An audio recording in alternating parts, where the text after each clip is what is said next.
In this video, I'll talk about who can bring a dependent and who cannot bring a dependent. When is the best time to bring a dependent?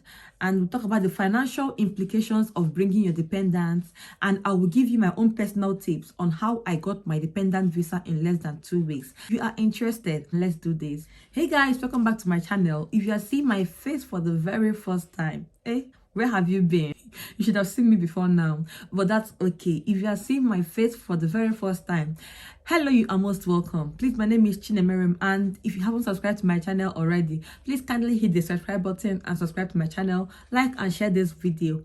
And to my returning subscribers, the most amazing returning subscribers, thank you all so very much. I appreciate all your love. First is for students and second is for workers, skilled workers. Your dependent is either your wife or your husband or an unmarried civil partner, and your dependent is also your child who is less than 18 years old. So who can bring a dependent? You can bring a dependent if you are a full-time postgraduate student on a course that lasts more than 9 months. 2, you can bring a dependent if you are a new government-sponsored student on a course that will last more than 6 months. You can also bring a dependent if you are on the doctorate extension scheme. Now that brings me to the question, who cannot bring a dependent?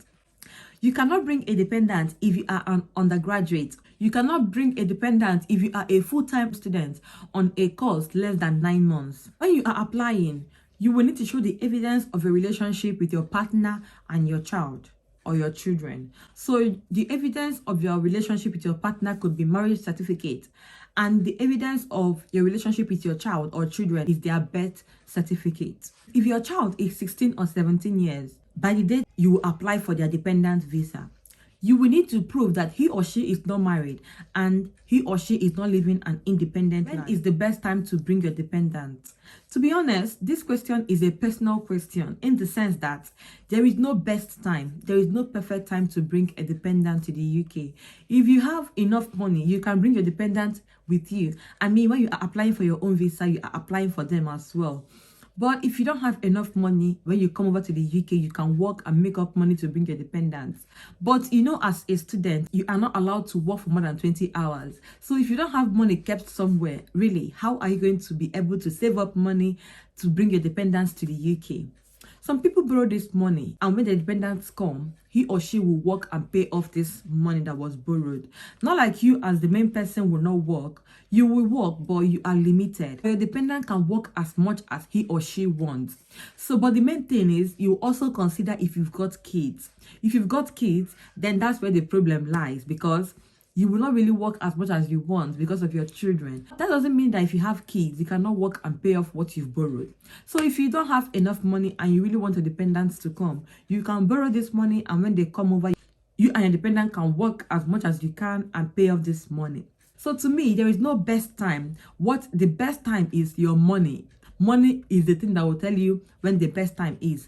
But it's easier for those on a skilled worker visa because you are not worried about school, you are not worried about paying school fees and all of that. You are only worried about going to work, making money. Most times, those on skilled worker visa bring their dependents in less than 1 year. To me, there is no best time to bring a dependent. The best time is when your money is enough. And now that brings me to the money aspect of it, the financial implications of bringing your dependent with you. Now, if you are studying inside London, we'll talk about the proof of fund. Of course, your dependent should get his or her passport ready. And now in Nigeria, to get a passport is nothing less than 50,000 naira, right? So let's say 50k for your passport, and then the proof of fund for your dependent. If you are studying inside London, your dependent should keep £845 a month for up to 9 months.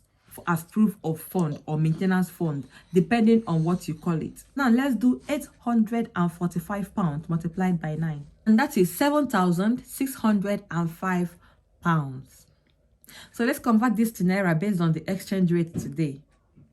Multiply by 770, and that is 5.8 million naira. And then of course your dependent should also get a tuberculosis test done. For those above 12 years, you pay 57,800 naira. For children below 12 years, you pay 27,800 naira. And this money is for one person. So if you have 5 dependents, then you have to multiply this money, this 5.8 million naira by 5, or 7,605 pounds by 5. And then you must multiply it to the number of dependents that you have. Dependents will also need to pay immigration health surcharge, IHS, but the amount your dependents will pay for IHS depends on how long you have left on your visa. Let's say that you, as the main person, got a visa for 3 years, and you've spent 2 years out of that 3 years before trying to bring a dependent with. The IHS your dependent will pay will only be for 1 year. And that's because your dependent is paying based on how long you have on your visa. A year, IHS is 470 pounds. So depending on how many years you have on your visa, that's how long your dependent will pay for IHS. You also pay visa fee as a dependent, and of course you also book your flight. The dependent will not have to pay any deposit to any school. You must have paid the deposit to your school. If you are studying outside London, you would need to show 680 pounds in your account for up to 9 months. So we'll also do 680 multiplied by 9, and that's 6,120 pounds. Then multiply this by 770, and that's 4.7 million naira. So the money we need to keep in your account as a dependent of someone studying outside London is 4.7 million naira. And for someone studying inside London is 5.8 million naira. You will also get your passports ready, IHS, depending on how long that is left on the main person's visa. Then you also get your tuberculosis test done, visa fee, and of course, every other thing you need to get ready. This proof of funds should be in your account for at least 28 days. It's possible, and you can leave this money in your account for 3 months. But if you can't, then 28 days is perfect. So if you've been here for the past 12 months and you are planning to extend your visa, previously you would need to show that you have this money in your account again. But now that has been wiped off. You don't need to show that you have this money in your account again for now.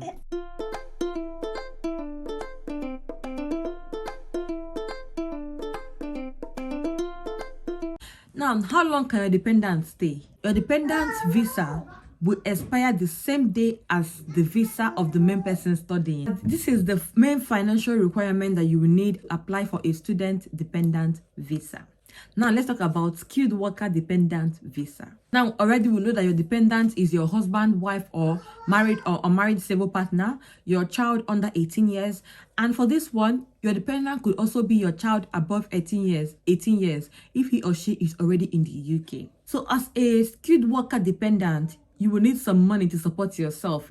The money your partner will need is 285 pounds, then 315 pounds for one child, and 200 pounds for other children. That means if you have one child and your partner, you need to have a total of 600 pounds. The money should be at least in the account for the past 28 days. When you've applied for your visa, normally you would get a decision within 8 weeks. If you want a faster decision, you could pay for priority or super priority visa. But at the moment, super priority and priority visa are currently on hold due to the Ukraine crisis. But on a normal standard visa, you could wait for anything between 6 to 8 weeks to get a decision. That's that about it. Now, my tips on how I got my own dependent visa in less than 2 weeks. First of all, for you to get your visa as quickly as possible and not get any rejections at all, you need to play your own cards very, very well. So first, what we did was I submitted every document, and that brings me to the document you need to submit. I was in Nigeria then. I was submitting my documents, and my husband was here also sending and bombarding them with documents as well. And the good thing is that the documents I was giving to them in Nigeria was same as the one my husband was giving to them here. I would advise you, if you are applying for a dependent visa, whether as a partner or as the child, you should give them enough evidence. They would normally not deny you a dependent visa, but on your own part, you should play your cards well, just so you are not denied. If you are married and you have done your wedding, you should give them a wedding certificate. If you're not married or you've done anything at all, even if it's just, wine carrying or something like that, show them pictures, give them pictures of this. For my wedding, we gave them wedding pictures, like so many wedding pictures with families, with friends. We gave them our wedding certificates, the original one signed. We gave them just a copy of it.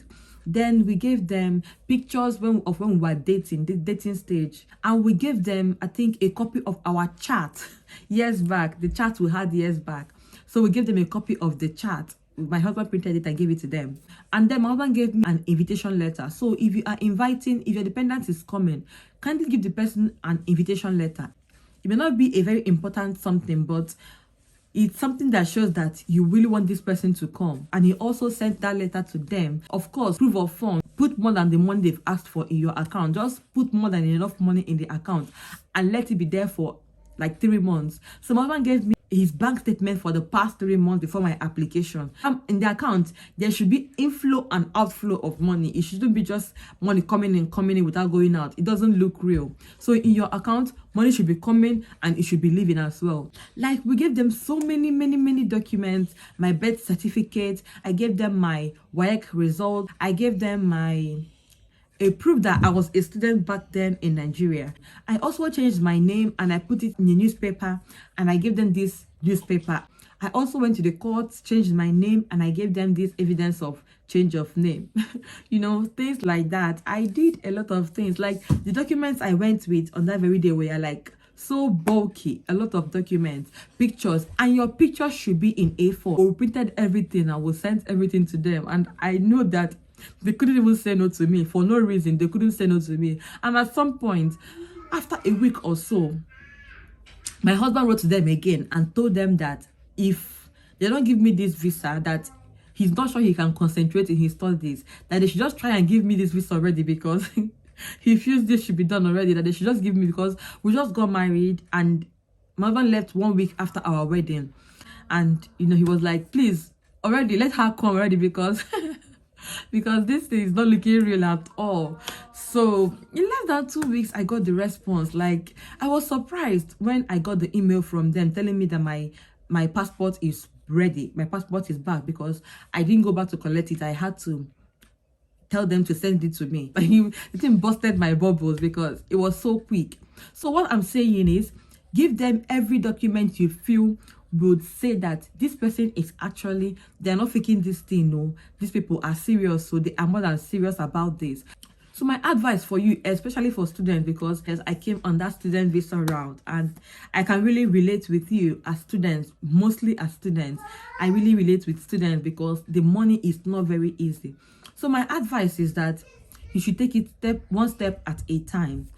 It's not going to be that easy, especially if you have kids and you don't have this money. It won't really be easy. So take it one step at a time. So there is no real reason why you cannot bring your dependent at any point. That's that about it. So I hope this video was helpful. I hope you find it very helpful. If you have any more questions, you can also ask in the comments or send me a DM on Instagram, and of course I will reply. And that's that about this video.